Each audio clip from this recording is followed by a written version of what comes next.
मित्रों, महाभारत में द्रौपदी एक ऐसा पात्र थी जिसके 5 पति थे और 5 पतियों के बारे में सुनकर बहुत से लोगों के मन में ख्याल अवश्य आता होगा कि आखिर द्रौपदी अपने 5 पतियों से संबंध कैसे बनाती थी। तो मित्रों, आइए जानते हैं आज इसी के बारे में। लेकिन उससे पहले आप इस वीडियो की कमेंट में एक बार राधे राधे जरूर लिख दीजिएगा। मित्रों, आप पुराने समय से ही सुनते आए होंगे कि एक पति की 2-3 पत्नियां तो हो सकती हैं, किंतु एक पत्नी के 5 पति होना ये सुनकर बहुत अजीब लगता है। मित्रों, क्या द्रौपदी का रिश्ता सभी 5 पांडवों के साथ था या द्रौपदी ने 5 पांडवों में से केवल एक ही पांडव के साथ संबंध बनाए थे?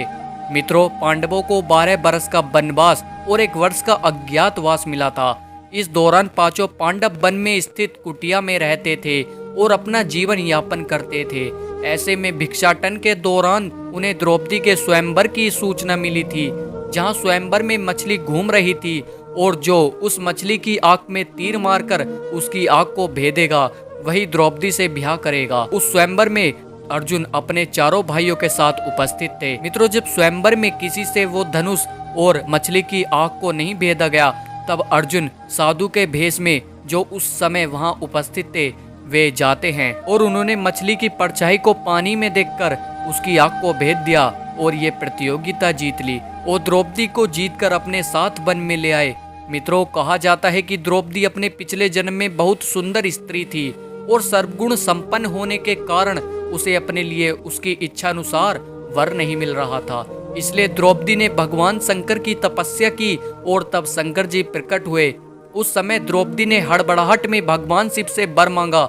मित्रों, शिव जी के इसी वरदान से द्रौपदी के इस जन्म में 5 पति प्राप्त हुए।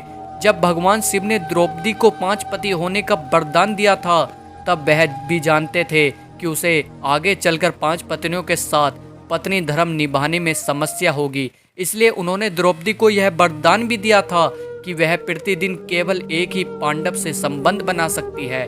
लेकिन मित्रों, कहा जाता है कि द्रौपदी को संतान को जन्म देने के लिए भगवान श्री कृष्ण ने उन्हें यह सुझाव दिया था कि वे 1 साल तक केवल एक ही पांडव के साथ समय व्यक्त करेंगी।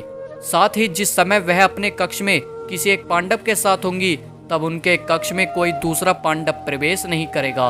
यदि कोई पांडव ऐसा गलती से कर भी लेता है तो उसे 1 वर्ष का देश निकाला भुगतना पड़ेगा। मित्रों, माना जाता है कि द्रौपदी 5 पांडवों की पत्नी थी। 1 साल के समय अंतराल के लिए वह हर एक पांडव के साथ रहती थी। उस समय किसी दूसरे पांडव को कमरे में घुसने की अनुमति नहीं थी।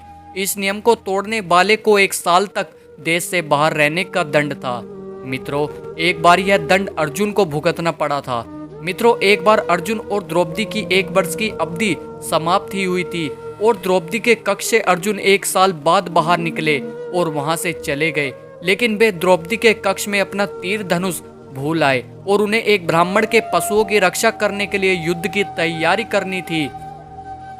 और अंत में वे अपने क्षत्रिय धर्म का पालन करने के लिए श्री कृष्ण द्वारा दिए गए नियम को तोड़ते हुए द्रौपदी के कक्ष में चले जाते हैं। उस समय द्रौपदी युधिष्ठिर के साथ अपने कक्ष में मौजूद थी और बाद में इसका दंड स्वरूप अर्जुन 1 साल के लिए राज्य से बाहर चले गए।